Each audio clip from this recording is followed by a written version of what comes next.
Nous avions rencontré le maire de Saint-Jouin-Bruneval, près du Havre. Tout en étant confiné, François Aubert et son équipe se débrouillaient alors pour assurer les missions quotidiennes avec un mot d'ordre, la communication. Voyez ce reportage de Marie-Charlotte Duluc et Danilo Comodi tourné en mars dernier et on se retrouve juste après. Elles profitent du soleil malgré les restrictions et elles sont bien les seules, ces vaches. À Saint-Jouin-Bruneval, confinement ou pas, le travail du maire ne s'arrête jamais.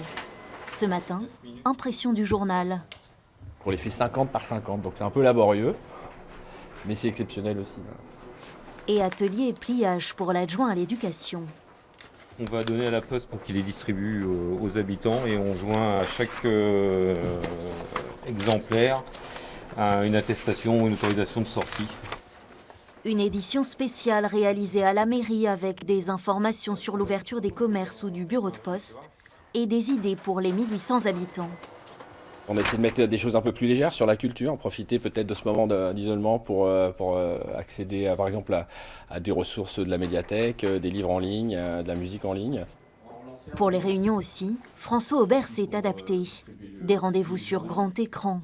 À l'école, ça fonctionne bien aussi. Je ne sais pas combien il y a d'enfants ce matin, j'ai pas eu le retour là. Avec parfois quelques cafouillages. On vous entend pas, Bénédicte. Mais... oui, j'ai pas mis l'animation. D'abord, répondre aux difficultés des uns et des autres. On est confronté à des tas de problèmes. Il y a une fuite d'eau à un endroit, etc. Donc on ne peut pas laisser les choses sans rien faire. Puis après, oui, effectivement, ce lien entre nous, c'est vraiment pour nous, je pense que c'est quelque chose d'important à réussir. Réussir aussi à gérer les aléas du quotidien, comme ces barrières de chantier sur le port, qui ont été renversées par le vent. À peine le temps de respirer pour le maire. Un arbre est tombé sur une route. Il doit déjà repartir. Alors nous avons revu François Aubert, il revient sur cette période de confinement et sur le déconfinement. Il s'est confié à Bérengère Dinglas. Quand il y a l'annonce du gouvernement de ce confinement, comment vous réagissez ? Peut-être avec un peu de stupéfaction au début, en se disant que c'est quand même quelque chose d'incroyable de devoir faire ça. En même temps, on prend conscience qu'il n'y a peut-être pas le choix de le faire autrement, mais tout ça va très vite. Et ça veut dire qu'on est presque un peu dans une situation de crise où il va falloir se réunir, réfléchir à qu'est-ce qu'on va réorganiser, comment on va travailler. Donc tout s'accélère très très vite derrière.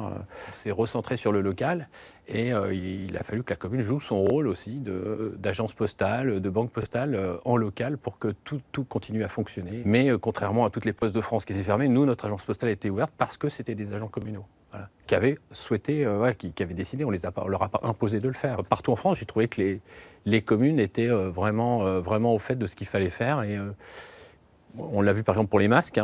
Il n'y avait pas de masques, du coup, il y a 2-3 couturières du village qui se proposent comment on met en œuvre tout ça, qui vient garder les enfants à l'école, comment ça s'organise. Il y avait tout un tas de décisions simples du quotidien, de la proximité qui se sont organisées et on n'avait pas forcément besoin d'avoir des directives pour savoir ce qu'on avait à faire. Et je pense que ça, c'est valable pour toute la France et c'est plutôt rassurant sur la citoyenneté, sur le fait qu'on puisse décider de ce qu'on va faire, comment on va le faire. Mais bon, voilà, les choses se sont enchaînées et on a pris peut-être des bonnes et des mauvaises décisions. Mais il y a eu la période où il ne fallait pas s'asseoir sur les plages. Là, donc ça, c'est un truc un peu plus... je dirais plus ridicule, parce que quand vous avez un gendarme qui dit à une dame qui a 90 ans, vous ne pouvez pas rester assise, vous vous dites, non là... Voilà, lui effectivement il applique une décision, mais il y a quand même quelque chose qui est pas dans l'ordre des choses, qui est pas raisonnable en fait. Et en fait ça typiquement c'est une décision nationale qui se traduit très mal en local, quoi. Au moment du déconfinement, c'est un peu la libération pour beaucoup de gens avec des abus. L'après-confinement, il y a eu une envie d'en profiter, d'être dehors, et peut-être d'exploser un peu les règles et les limites. Et il y a un vrai conflit d'usage. Ouais. Il y a celui qui avait ses chevaux, qui n'a jamais pu venir à la plage et qui a envie d'amener ses chevaux et de galoper sur la plage. Les familles qui ont envie que les enfants fassent des pâtés de sable. Celui qui a un chien et qui avait son chien confiné, qui a envie de le faire promener. Mais quand vous êtes élu, que vous êtes maire, en fait, vous voyez tout ça dans un seul et même espace, avec chacun son envie de faire son activité et qui ne regarde pas comment ça se passe pour les autres, en tout cas qui ne regarde pas les choses dans leur globalité. Et nous, on a été amenés à faire plus de régulation, en tout cas, et à prendre des décisions sur ces moments-là. Donc la police du maire cet été, c'était non-stop. Ouais. C'est du non-stop depuis mars, là. C'est du non-stop. Ouais, ça fait 6 mois quand même cette histoire. Bon, là, j'espère qu'on va trouver un vaccin, qu'on va enfin s'en sortir. Mais l'adaptabilité, elle est permanente et toutes les semaines, on se dit, qu'est-ce qu'il va y avoir ? C'est quoi la prochaine décision, le prochain article ? Est-ce qu'il est applicable ? C'est quand même ce qu'ont fait les maires dans leur grande majorité. Ils ont fait ce qui était possible de faire. Nul n'est tenu à l'impossible de toute façon, mais je pense qu'on a tous été de bonne volonté pour faire avancer les choses.